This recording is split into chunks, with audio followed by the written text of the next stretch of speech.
अर्थ education centre में आपका स्वागत है। आज हम लोग पढ़ेंगे जीएस पॉइंटर का प्राचीन भारत का इतिहास। इस चैनल के माध्यम से आपको जीएस पॉइंटर के क्रमबद्ध तरीका से सभी सब्जेक्ट को कराया जाएगा। यदि इस चैनल पर आप लोग पहली बार विजिट किए हैं तो चैनल को सब्सक्राइब करके बेल आइकन को दबाना ना भूलें। चलिए हम लोग वीडियो को स्टार्ट करते हैं। पहला है पाषाण काल, और थोड़ा सा जूम कर लेते हैं। रॉबर्ट ब्रूस फुट थे एक भूगर्भ वैज्ञानिक एवं पुरातात्विक। रॉबर्ट ब्रूस फुट थे एक भूगर्भ वैज्ञानिक एवं पुरातात्विद। भारतीय प्राग इतिहास के पिता कहा जाता है। रॉबर्ट ब्रूस फुट को रॉबर्ट ब्रूस फुट को ही प्राग इतिहास का पिता भी कहा जाता है। कोपेनहेगन संग्रहालय की सामग्री से पाषाण कांस्य और लौह युग की त्रियुगीय विभाजन किया था। थॉमसन ने पशुपालन के साक्ष्य सर्वप्रथम मिलते हैं मध्य पाषाण काल में। मध्य पाषाण काल में पशुपालन के प्रमाण जहाँ से मिले वह स्थान है आदमगढ़। वह स्थान कहाँ है? आदमगढ़।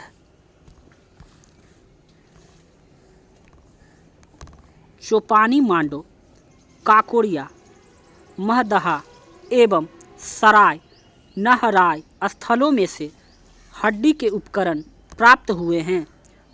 महदहा और सराय नहराय से हड्डी से निर्मित आभूषण भारत में मध्य पाषाण काल में प्राप्त हुए हैं। महदहा से एक ही कब्र से 3 मानव कंकाल मिले हैं। दमदमा से एक ही कब्र से 3 मानव कंकाल मिले हैं, वो है दमदमा से। खाद्यान्नों की कृषि सर्वप्रथम प्रारंभ हुई थी नवपाषाण काल में।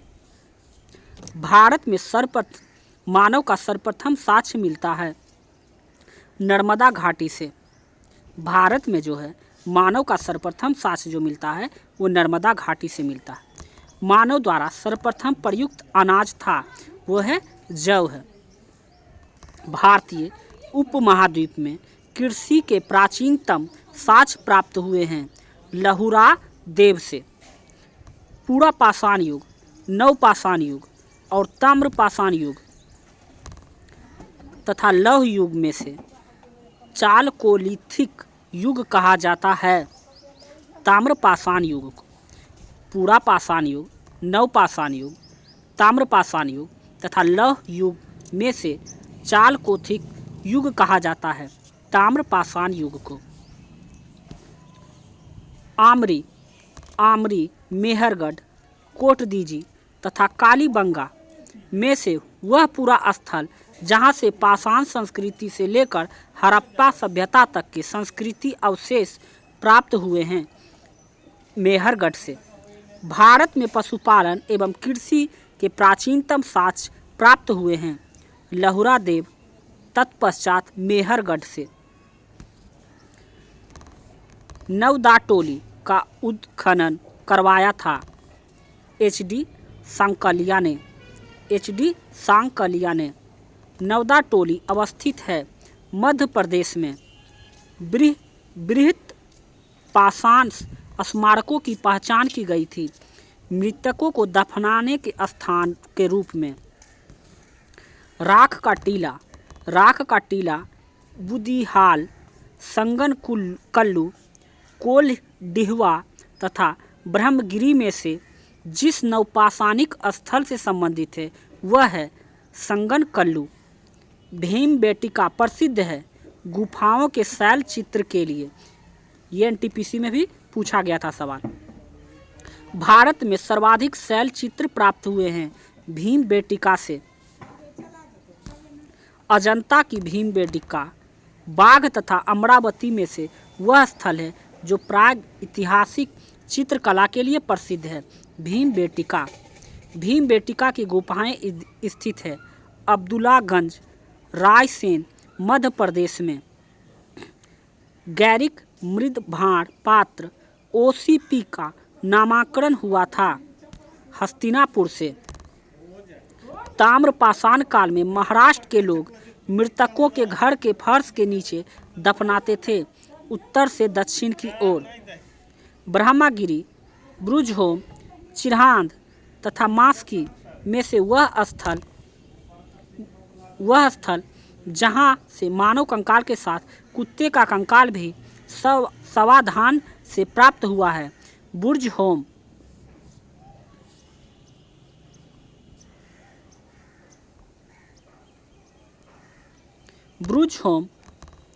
कोलडिहवा, ब्रह्मगिरी एवं संगन कुल्लू में से गर्त आवास के साक्ष्य प्राप्त हुए हैं। ब्रुजहोम से विंध्य क्षेत्र का वह शिलाश्रय जहां से सर्वाधिक मानव कंकाल मिले हैं, लेखिया, इसका सही आंसर होगा लेखिया से। भारतीय पुरातत्व सर्वेक्षण संस्कृति, पर्यटन, विज्ञान और प्रौद्योगिकी तथा मानव संसाधन विकास विभागों या मंत्रालयों से संलग्न कार्यालय है। संस्कृति मंत्रालय का भारतीय पुरातत्व सर्वेक्षण के प्रथम महानिदेशक थे जॉन मार्शल। राष्ट्रीय मानव संग्रहालय स्थित है भोपाल में। इस तरह से पाषाण काल समाप्त हो गया। अब हम लोग पढ़ेंगे सैंधव सभ्यता एवं उनकी संस्कृति के बारे में। हड़प्पा संबंध है सिंधु घाटी सभ्यता से। सिंधु सभ्यता संबंधित है आद्य ऐतिहासिक युग से। सिंधु घाटी सभ्यता गैर आर्य थी क्योंकि वह नगरीय सभ्यता थी। सिंधु घाटी सभ्यता के आर्यों से पूर्व की रखे जाने का महत्वपूर्ण कारक है मृद भाट।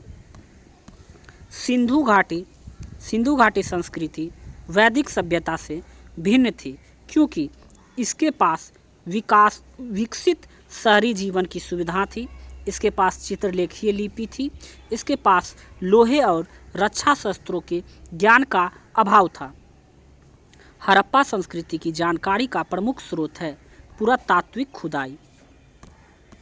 हड़प्पा सभ्यता की उत्पत्ति के संदर्भ में सही सुमेलन है E.G.H. मैके, सुमेर से लोगों का पलायन, मार्टिमर विहर, पश्चिम एशिया से सभ्यता का विचार का प्रवसन, अमलानंदा घोष, हड़प्पा सभ्यता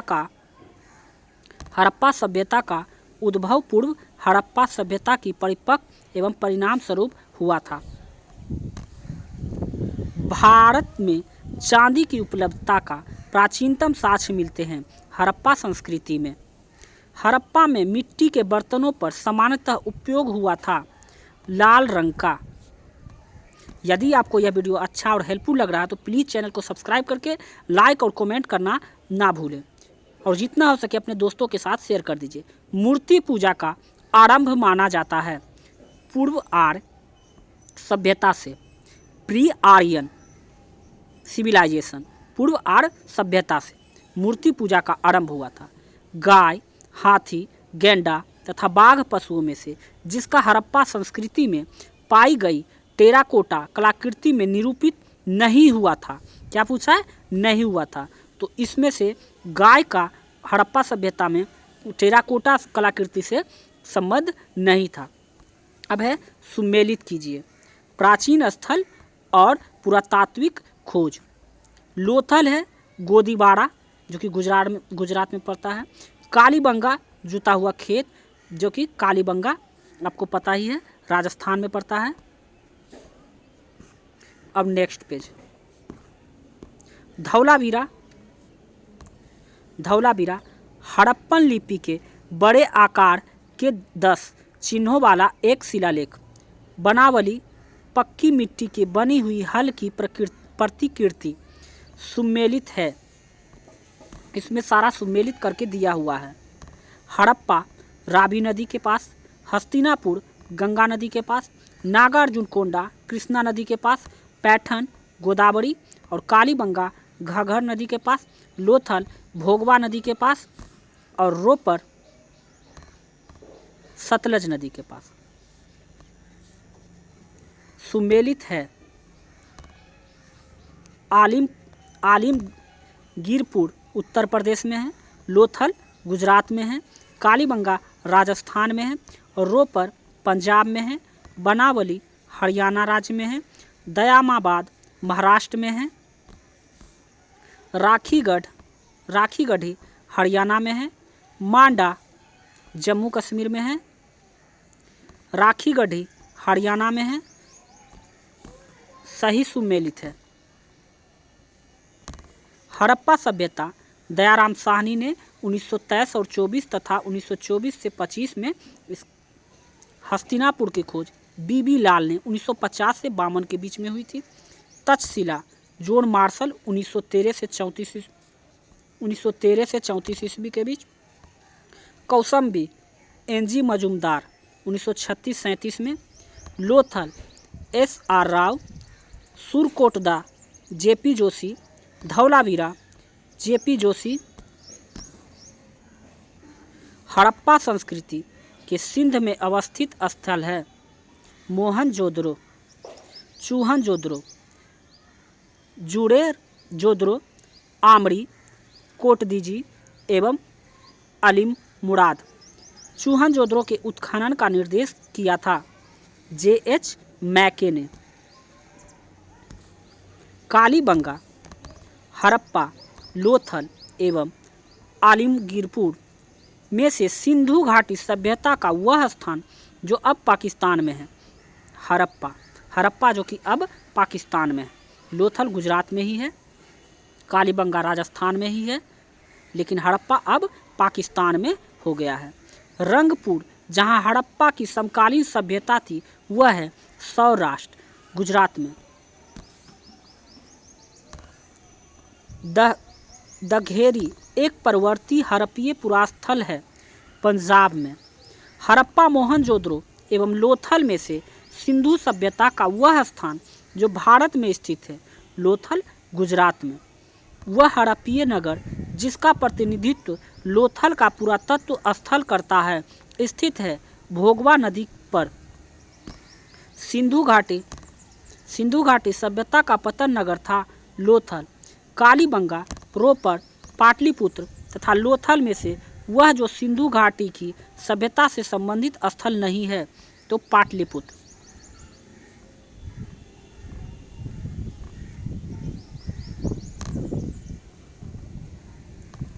भारत का सबसे बड़ा हड़प्पन पुरास्थल है राखीगढ़ी। संपूर्ण सिंधु घाटी सभ्यता का सबसे बड़ा पुरास्थल है राखीगढ़ी। सिंधु घाटी के लोग विश्वास करते थे मातृशक्ति में। सिंधु घाटी के लोग पूजा करते थे मातृदेवी की, पशुपति की, लिंग की एवं योनि की, पशुओं की, नाग एवं वृक्षों की। सिंधु घाटी सभ्यता की खोज निकालने में जिन दो भारतीयों का नाम जुड़ा है वह है रखालदास बनर्जी, मोहनजोदड़ो की खोज की थी, तथा दयाराम साहनी जो कि हड़प्पा की खोज की थी। सिंधु सभ्यता के बारे में सत्य कथन है नगरों में नालियों की सुदृढ़ व्यवस्था थी, व्यापार और वाणिज्य उन्नत दशा में था एवं मातृदेवी की उपासना की जाती थी। सिंधु घाटी सभ्यता जानी जाती है अपने नगर नियोजन के लिए, मोहनजोदड़ो और हड़प्पा के लिए अपने कृषि संबंधित कार्य के लिए, अपने उद्योगों के लिए। हड़प्पा का उत्खनन करने वाला प्रथम पुरातात्विद जो इस महत्व को नहीं समझ पाया था एक Cunningham, RD Banerjee, KN Dikshit, MS Vats तथा VA स्मिथ में से वह जो हड़प्पा और मोहनजोदड़ो के उत्खनन में से संबंधित नहीं थे VA स्मिथ। सर्वप्रथम मानव ने जिस धातु का उपयोग किया था वह है तांबा। हाथी दांत का पैमाना हड़प्पीय संदर्भ में मिला है लोथल से। हड़प्पा कालीन स्थलों में अभी तक जिस धातु की प्राप्ति नहीं हुई है वह अज्ञात है लोहा से हड़प्पा कालीन लोग। आलमगीरपुर, लोथल, मोहनजोदड़ो तथा बनावली में से वह स्थल जो घग्गर और उसकी सहायक नदियों की घाटी में स्थित है इसका सही आंसर होगा बनावली। सही कथन है मोहनजोदड़ो, हड़प्पा, रोपर, कालीबंगा सिंधु घाटी सभ्यता के प्रमुख स्थल हैं। हड़प्पा के लोग ने सड़कों तथा नालियों के जाल के साथ नियोजित शहरों का विकास किया। हड़प्पन संस्कृति के संदर्भ में शैलकृत स्थापत्य के प्रमाण मिले हैं धौलावीरा से। धौलावीरा जिस राज्य में स्थित है वह है गुजरात में। वह हड़प्पीय नगर जो 3 भागों में विभक्त है। धौलावीरा एक उत्पन्न जल प्रबंधन व्यवस्था का साक्ष्य प्राप्त हुआ है। धौलावीरा से कुंतासी, धौलावीरा, लोथल एवं कालीबंगा में से वह स्थल जहाँ से द्विशव संस्कार डबल बरियल का प्रमाण मिला है वह है लोथल एवं कालीबंगा से। हड़प्पन स्थल सनौली के अभी हाल ही में उत्खननों में से प्राप्त हुए हैं। मानव सावधान वस्त्रों के लिए कपास की खेती का आरंभ सबसे पहले किया गया भारत में। सिंधु घाटी सभ्यता के संदर्भ में सही कथन है यह प्रमुखतः लौकिक सभ्यता थी। इसमें धार्मिक तत्व यद्यपि उपस्थित था, वर्चस्वशाली नहीं था। उस काल में भारत में कपास से वस्त्र बनाए जाते थे। कपास सबसे पहले कहाँ हुआ था? उसकी खेती भारत से आरंभ हुई थी, याद रखिएगा आप लोग। सिंधु सभ्यता के संदर्भ में सही कथन है वे देवियों और देवताओं दोनों की पूजा करते थे। सिंधु घाटी सभ्यता के संबंध विख्यात वृषभ मुद्रा प्राप्त हुई थी मोहनजोदड़ो से। वह पशु जिनका अंकन हड़प्पा संस्कृति की मुहरों पर नहीं मिलता है, घोड़ा, गाय एवं ऊँट का। जिस पशु के अवशेष सिंधु घाटी सभ्यता में प्राप्त नहीं हुए वह है शेर। मृणपट्टिका पर उत्कीर्ण संगीत युक्त देवता की कृति प्राप्त हुई है कालीबंगा से। वह सभ्यता जो नील नदी के तट पर पनपी मिस्र की सभ्यता। माया एज़टेक, मुइस्का, इंका सभ्यताओं का उत्तर से दक्षिण का सही क्रम है। एज़टेक, माया, मुइस्का, इंका लेखन कला की उचित प्रणाली विकसित करने वाले सर्वप्रथम प्राचीन सभ्यता थी सुमेरिया। इस तरह से हड़प्पा सभ्यता और उसकी संस्कृति समाप्त हो गया। अब हम लोग पढ़ेंगे वैदिक काल। प्राचीन भारत को हमने सिर्फ 2 वीडियो पार्ट 1 और पार्ट 2 में, ये पार्ट 1 चल रहा है, इसके बाद पार्ट 2 जल्द ही इस पर अपलोड कर दिया जाएगा। तो अगर आपको यह वीडियो अच्छा और हेल्पफुल लग रहा हो तो चैनल को सब्सक्राइब करके बेल आइकन को दबाना ना भूलें, ताकि जब भी कोई वीडियो नहीं अपलोड हो उसका नोटिफिकेशन आपको पहुंचे सबसे पहले। और वीडियो को लाइक और कमेंट कर दीजिएगा। चलिए अब है वैदिक काल। अब हम लोग पढ़ेंगे वैदिक काल। आर्य शब्द इंगित करता है श्रेष्ठ वंश को। क्लासिकीय संस्कृत में आर्य शब्द का अर्थ है एक उत्तम व्यक्ति। सबसे पुराना वेद है ऋग्वेद। त्रिनाम है 3 वेदों का, ऋग्वेद, यजुर्वेद एवं सामवेद का। वह वैदिक ग्रंथ जिसमें वर्ण शब्द का सर्वप्रथम नामोल्लेखन मिलता है वह है ऋग्वेद। वर्ण व्यवस्था से संबंधित पुरुष सूक्त मूलतः पाया जाता है ऋग्वेद में। सुमेलित है अर्थवेद औषधियों से संबंधित है। ऋग्वेद ईश्वर महिमा, यजुर्वेद बलिदान विधि, सामवेद संगीत से सुमेलित है। ऋग्वेद स्तोत्र एवं प्रार्थनाएं, यजुर्वेद स्तोत्र एवं कर्मकांड, सामवेद संगीतमय स्तोत्र, अर्थवेद तंत्र मंत्र एवं वशीकरण। ऋग्वेद, यजुर्वेद, अर्थवेद तथा सामवेद 4 वेदों में से वह जिसमें जादुई माया और वशीकरण का वर्णन है वह है अर्थवेद में। ऋग्वेद की ऋचाएँ हैं 10,552 ऋग्वेद में मंडल हैं 10 सुमेलित है वेद और ब्राह्मण। ऋग्वेद ऐत्रेय ब्राह्मण, सामवेद पंचवीस ब्राह्मण, अर्थवेद गोपस, यजुर्वेद शतपथ। ऋग्वेद का वह मंडल जो पूर्णतः सोम को समर्पित है 9वां मंडल।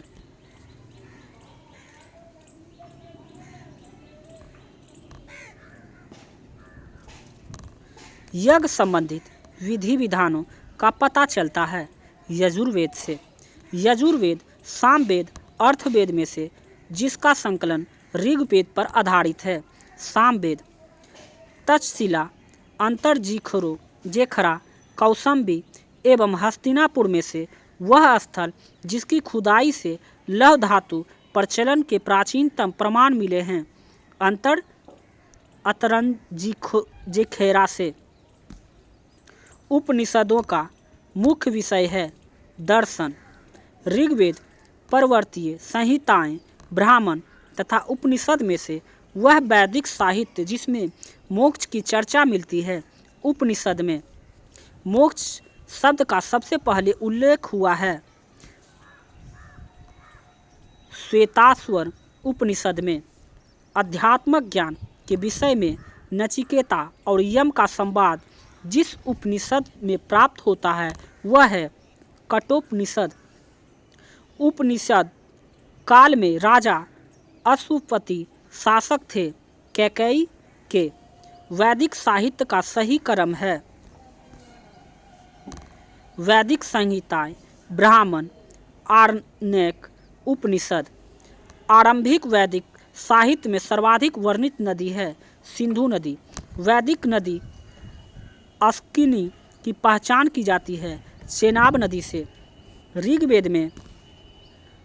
ऋग्वेद में जिन नदियों का उल्लेख अफगानिस्तान के साथ आर्यों का संबंध का सूचक है वह है कुबा एवं करमु। वैदिक नदियाँ और आधुनिक नाम। कुबा का अभी आधुनिक नाम काबुल है। पुरासनी का आधुनिक नाम रावी है। सदानीरा का आधुनिक नाम गंडक। सतुद्री का सतलज। ऋत भारत की प्राचीन वैदिक सभ्यता एक केंद्रीय विचार को चित्रित करते हैं। इस संदर्भ में सत्य कथन है। ऋत मूलभूत नैतिक विधान था जो सृष्टि और उनके अंतर्निहित सारे तत्वों की क्रिया कलापों को संचालित करता था। वैदिक देवताओं में उनका पुरोहित माना जाता था बृहस्पति को। लोपमुद्रा, गर्गी, लीलावती तथा सावित्री में से वह ब्रह्मविदिनी जिसने कुछ वेदों के मंत्रों की रचना की थी। लोपामुद्रा। ऋग्वेद काल में निष्क शब्द का प्रयोग एक स्वर्ग आभूषण के लिए होता था, किंतु परिवर्तित काल में इसका प्रयोग हुआ सिक्का में। ऋग्वैदिक काल में निष्क आभूषण था गला का। 14वीं शताब्दी ईस्वी में पूर्व में बोगजग कोई अभिलेख महत्वपूर्ण है क्योंकि यहाँ से प्राप्त अभिलेखों में वैदिक देवताओं एवं देवियों का नामोल्लेख प्राप्त होता है। अभिलेखों में से वह जो ईरान से भारत में आर्यों के आने का सूचना देता है। बोगजग कोई, शंकराचार्य, एनी बेसेंट, विवेकानंद तथा बाल गंगाधर तिलक में से वह जिसने आर्यों के आदि देशों के बारे में लिखा था बाल गंगाधर तिलक ने। शतपथ ब्राह्मण में उल्लेखित राजा विधेक माधव से संबंधित ऋषि थे। ऋषि गौतम, राहु गण। उत्तर वैदिक काल में से आर्य संस्कृति का धूर समझा जाता था। कुरु पंचाल को गोत्र शब्द का प्रयोग सर्वप्रथम हुआ था ऋग्वेद में।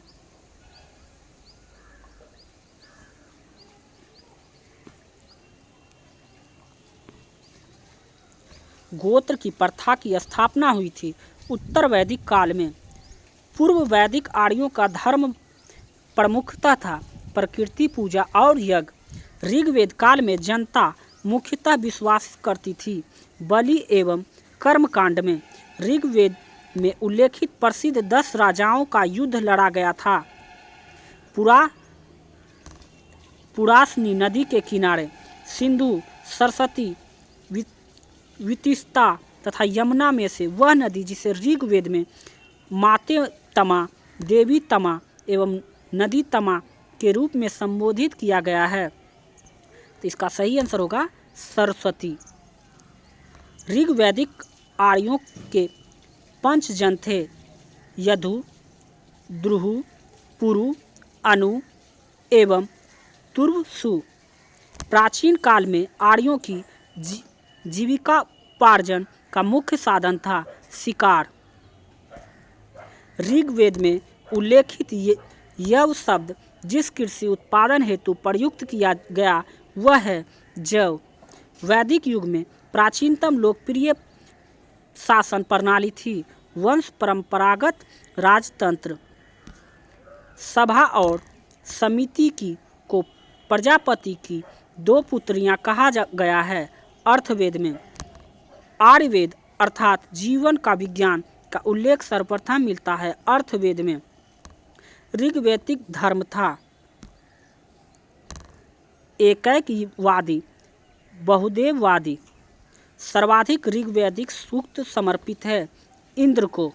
ऋग्वेद में इंद्र के बाद सर्वाधिक संख्या में मंत्र संबंधित है अग्नि से। ऋग्वेद में युद्ध देवता समझा जाता है इंद्र को। पूर्व वैदिक आर्यों को सर्वाधिक लोकप्रिय देवता था इंद्र।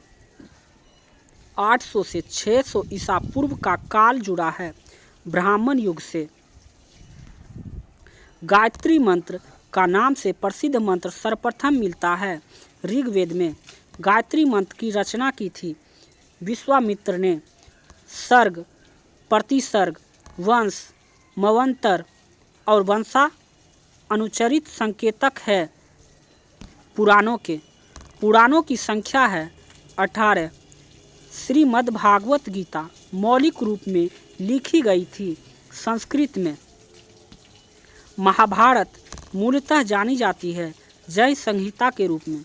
हिंदू पौराणिक कथा के अनुसार समुद्र मंथन हेतु जिस सर्प ने सरस्वती के रूप में स्वयं को प्रस्तुत किया वह है वासुकी। अछूत की अवधारणा स्पष्ट रूप से उद्धत हुई थी। धर्मशास्त्र के समय में सत्यमेव जयते शब्द लिया गया है मुंडक उपनिषद से।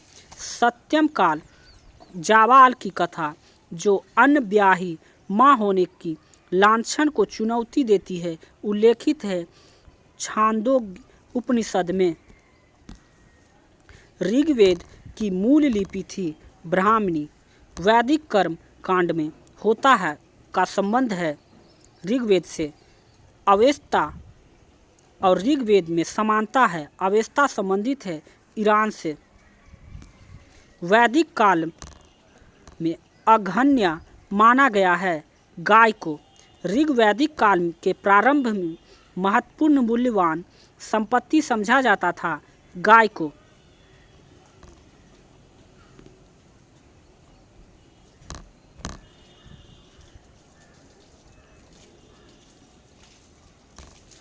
प्राचीन भारत समाज के प्रसंग में कुल, वंश, कोश तथा गोत्र शब्दों में वह शब्द जो शेष 3 के वर्ग में नहीं है कोश। संस्कारों की संख्या है 16।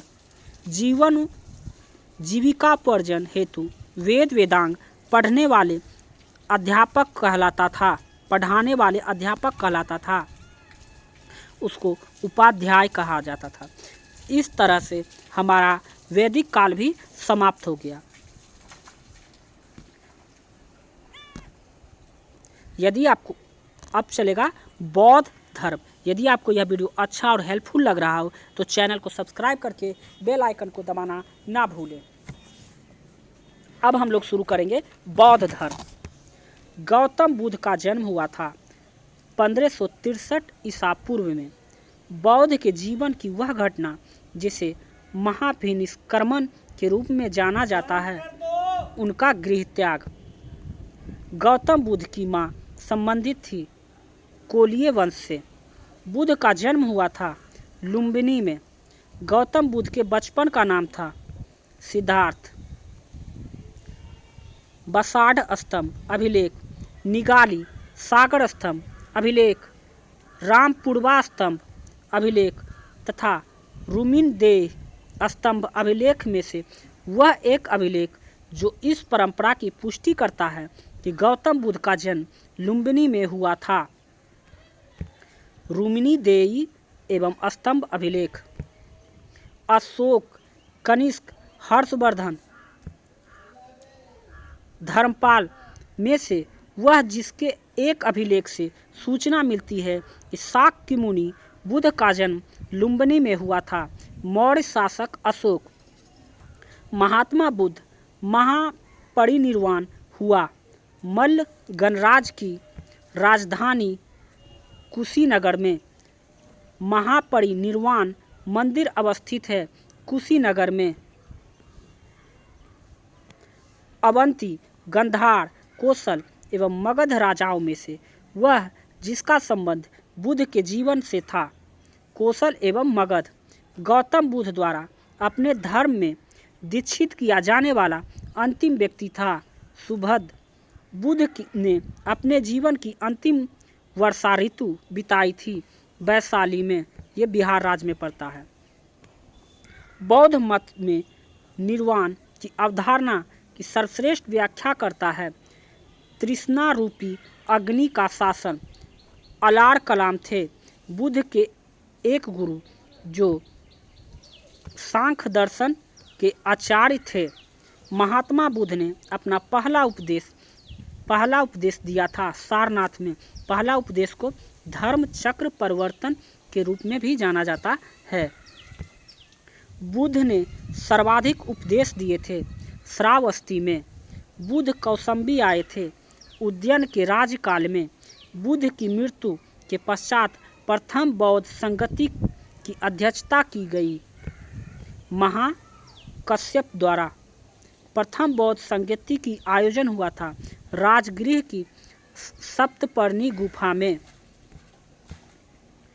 कश्मीर में कनिष्क के शासनकाल में जो चतुर्थ बौद्ध संगति आयोजित हुई थी उसकी अध्यक्षता की थी वसुमित्र ने।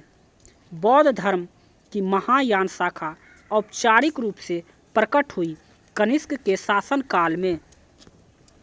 प्रथम, द्वितीय एवं तृतीय चतुर्थ बौद्ध संगति का आयोजन स्थल का सही क्रम है। प्रथम राजगिरी में, द्वितीय वैशाली में, तृतीय पाटलिपुत्रा में और चतुर्थ कुंडल वन में। प्रथम बौद्ध समिति का आयोजन हुआ था अजातशत्रु के शासनकाल में। द्वितीय बौद्ध सभा का आयोजन किया गया था कालाशोक ने। बुद्ध के जीवन की 4 महत्वपूर्ण घटनाएं जो उनसे संबंधित स्थल है। जन्म लुम्बिनी में, ज्ञान की प्राप्ति बोधगया में, प्रथम प्रवचन सारनाथ में, महापरिनिर्वाण यानी निधन कुशीनगर में। भारतीय कला में बुद्ध के जीवन की वह घटना जिसका चित्रण मृग सहित चक्र द्वारा हुआ है। प्रथम उपदेश में अर्थ और चिन्ह, जन्म कमल, प्रथम प्रवचन धर्म चक्र, महाबोधित बोधि वृक्ष पीपल का वृक्ष, गृह त्याग घोड़ा,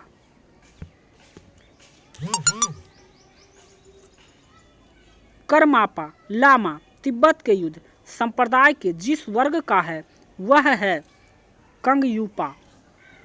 महात्मा बुद्ध के संबंध में सही कथन है। उनका जन्म कपिलवस्तु लुम्बिनी में हुआ था। उन्होंने बोध गया में ज्ञान की प्राप्ति किया था। उन्होंने वैदिक धर्म को अस्वीकार किया था। उन्होंने आर्य सत्य का प्रचार किया था। बोध गया महाबोधि मंदिर बनाया गया जहां गौतम बुद्ध को ज्ञान प्राप्त हुआ था। बोध गया में बोधि वृक्ष को नष्ट कर दिया था। शशांक ने प्रमुख बौद्ध पवित्र स्थल जो निरंजना नदी पर स्थित है बोध गया में बुद्ध के उपदेश संबंधित है। आचरण की शुद्धता एवं पवित्रता से बुद्ध के जीवन काल में ही संघ प्रमुख होना चाहता था। देवदत्त गौतम बुद्ध ने अपनी मृत्यु के उपरांत बौद्ध संघ के नेतृत्व के लिए नामित किया था, किसी को भी नहीं। अष्टांग मार्ग का संकल्पना अंग है। धर्म चक्र परिवर्तन सूत की विषम वस्तु का गौतम बुद्ध के बारे में सत्य कथन है। वे कर्म में विश्वास करते थे एवं निर्वाण प्राप्ति में विश्वास करते थे। बौद्ध संघ में भिक्षुक के रूप में स्त्रियों के प्रवेश की अनुमति बुद्ध द्वारा दी गई थी। वैशाली में त्रिपिटक है, बुद्ध के उपदेशों का संग्रह। वह बौद्ध ग्रंथ जिसमें संघ जीवन की नियम प्राप्त होता है। विनय पिटक में वह बौद्ध साहित्य जिसमें महात्मा बुद्ध के नैतिक एवं सिद्धांत संबंधित प्रवचन संकलित है। सूत पिटक में वह बौद्ध साहित्य जिसमें बुद्ध के दार्शनिक सिद्धांत का उल्लेख है। अभिधम्म पिटक में अशोकाराम विहार स्थित था। पाटलिपुत्र में विश्व का सबसे ऊंचा कहा जाने वाला विश्व शांति स्तूप स्थित है। राजगीर बिहार में बुद्ध की 80 फीट की बड़ी प्रतिमा जो बोध गया में है निर्मित की गई थी जापानियों के द्वारा।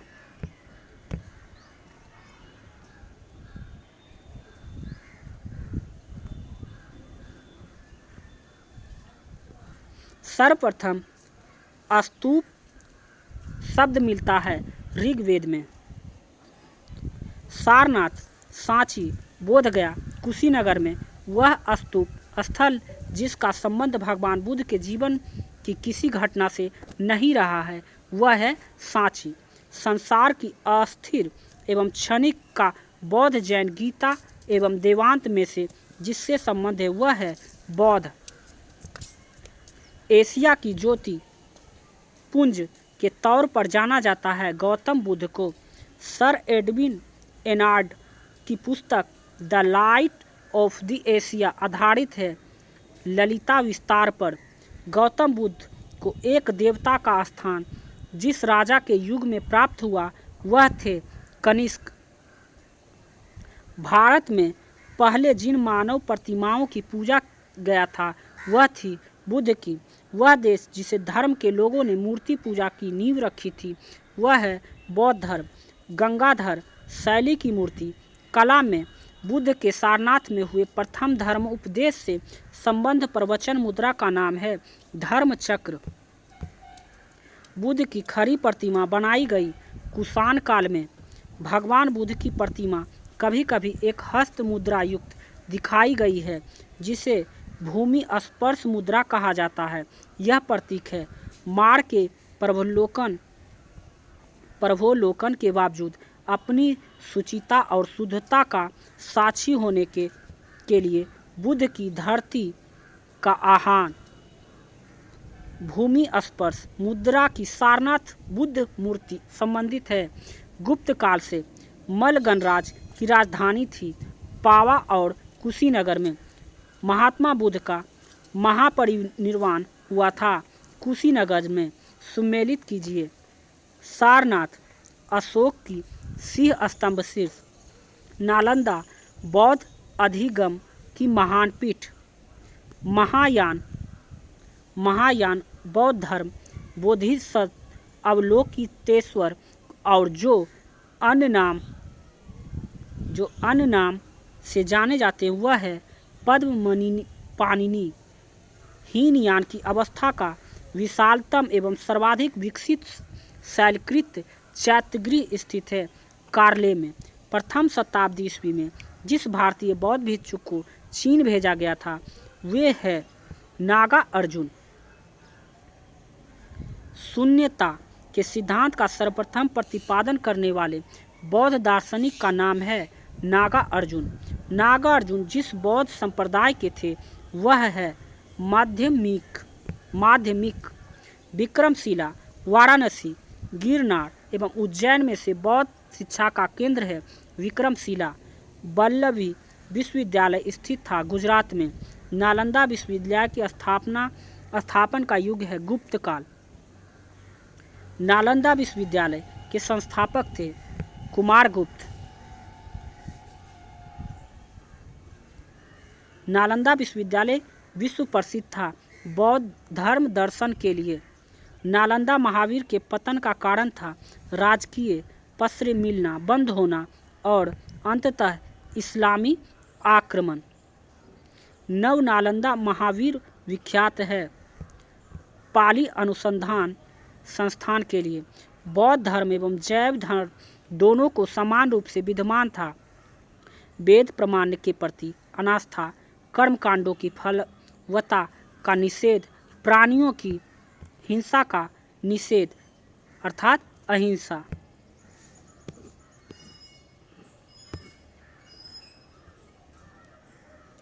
बौद्ध धर्म के 4 आर्य सत्य की सही क्रम है।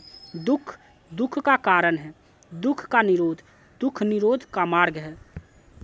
बौद्ध तथा जैन दोनों ही धर्म विश्वास करते हैं कि कर्म तथा पुनर्जन्म के सिद्धांत का सही है।